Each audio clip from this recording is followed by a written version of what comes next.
आज Doubtnut app download करें। Doubtnut पर अपने सभी गणित, रसायन विज्ञान, भौतिक विज्ञान और जीव विज्ञान के डाउट्स का करो सफाया। बस प्रश्न की फोटो खींचो, एक ही प्रश्न को क्रॉप करो और तुरंत वीडियो सोल्यूशन पाओ।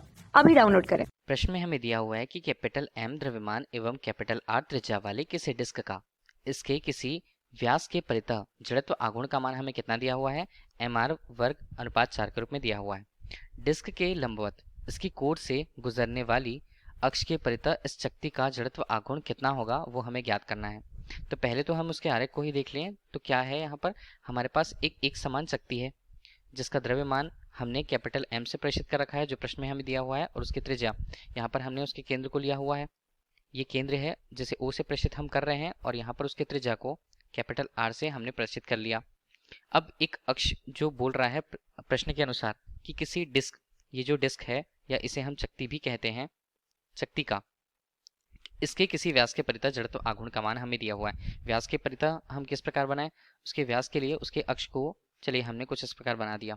ठीक है, ये जो यहाँ पर मौजूद है हमने इस व्यास के अक्ष को y डैश से प्रेषित कर रखा हुआ है। इस अक्ष को, इस अक्ष के परितः हमें जड़त्व आघूर्ण का मान कितना दिया हुआ है, i y डैश के बराबर इसका मान दिया हुआ है हमें mr वर्ग अनुपात 4 के रूप में, जो प्रश्नानुसार हमें स्थिति दी गई है।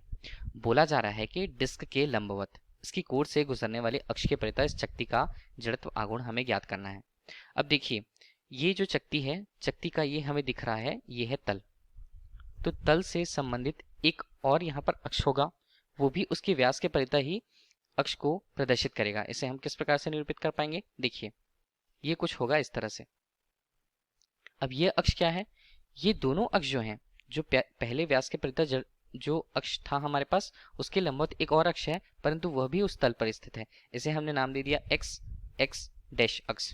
ठीक है, ये अक्ष हुआ, दोनों के दोनों लंबवत हैं और एक ही तल पर उपस्थित। अब देखिए, चक्ति जो है ये क्या होती है, चक्ति एक समान संरचना होती है जिसका व्यास चारों ओर, या उस हम तल पे बोलें तो व्यास का मान भी नियत होगा।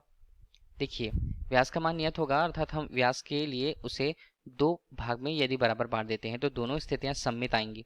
सममित हम किसे बोलते हैं, जिसकी संरचना किसी एक अक्ष के दोनों तरफ बराबर जैसी हो, तो हम उसे बोलते हैं सममित संरचना। इस प्रकार किसी चक्ति के लिए हम बात करते हैं उसके तल में उपस्थित अक्षों के लिए, तो वो अक्ष जो हैं, उस अक्ष जो है सममित है। सममित अक्ष के कारण जो इनका जड़त्व आघूर्ण होगा उसके व्यास के परितः, व्यास में किसी भी अक्ष के परितः, तो जड़त्व आघूर्ण का मान समान होता है। इसका मतलब है कि i x डैश जो है उसका मान i y डैश के मान के बराबर होगा। इसका मतलब है कि व्यास के परितः, उसके व्यास के परितः जड़त्व आघूर्ण का मान दोनों अक्षों के लिए बराबर होता है। ये हमने किस प्रकार जाना, क्योंकि उसकी संरचना जो है सममित संरचना है। यदि वह सममित संरचना नहीं होती तो हम इसे बराबर नहीं बोल सकते थे। तो हमने ये तो निकाल लिया। अब हमें क्या निकालना है, जैसा कि प्रश्न में हमें पूछा गया है कि इसकी कोर से गुजरने वाली परंतु इसके डिस्क के लंबवत अक्ष के परितः इस चक्ति का जड़त्व आघूर्ण हमें ज्ञात करना है। तो सबसे पहले हमें क्या करना होगा, उसके केंद्र से या उसके द्रव्यमान केंद्र से गुजरने वाले परंतु उसके तल की लंबवत अक्ष के परितः हमें जड़त्व आघूर्ण देखना होगा। तो हमने क्या किया, ये हमारे पास तल मौजूद था, तल के लंबवत हमने एक और अक्ष ले लिया, z डैश z अक्ष।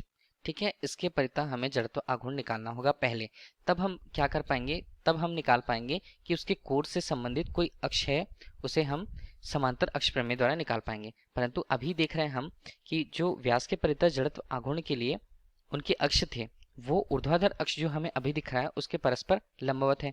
तो हमें उसके परितः यदि निकालना है तो हमें कौन सा प्रमेय उपयोग करना होगा, लंब अक्ष प्रमेय उपयोग करना होगा।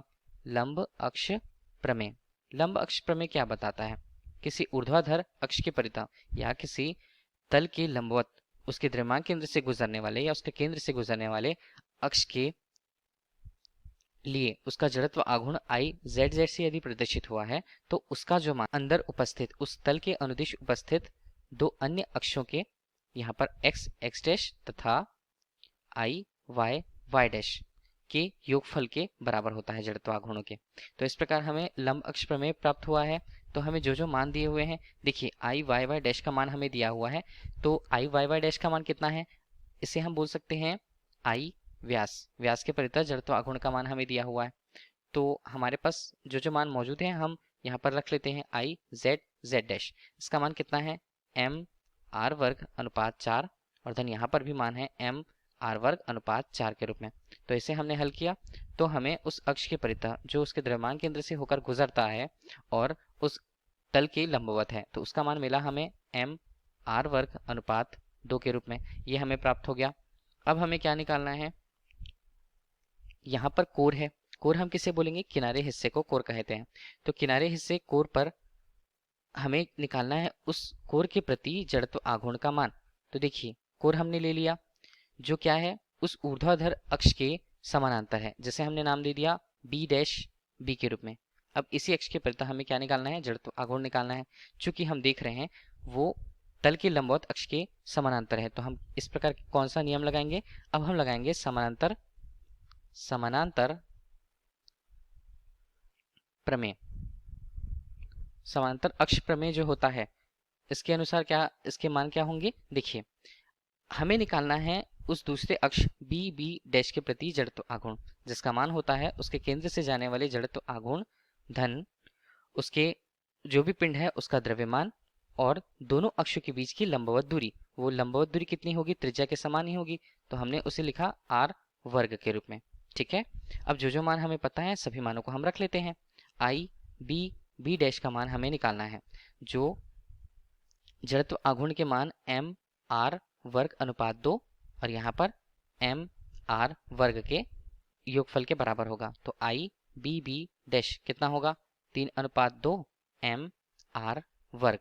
इस प्रकार हमें एक कोर के प्रति जो उसके लंबवत अक्ष के समानांतर है उसके प्रति जड़त्व आघूर्ण हमें निकालना था, उसका मान हमें कितना मिला, 3:2 एम आर वर्ग। यही हमारे प्रश्न का उत्तर होगा। धन्यवाद।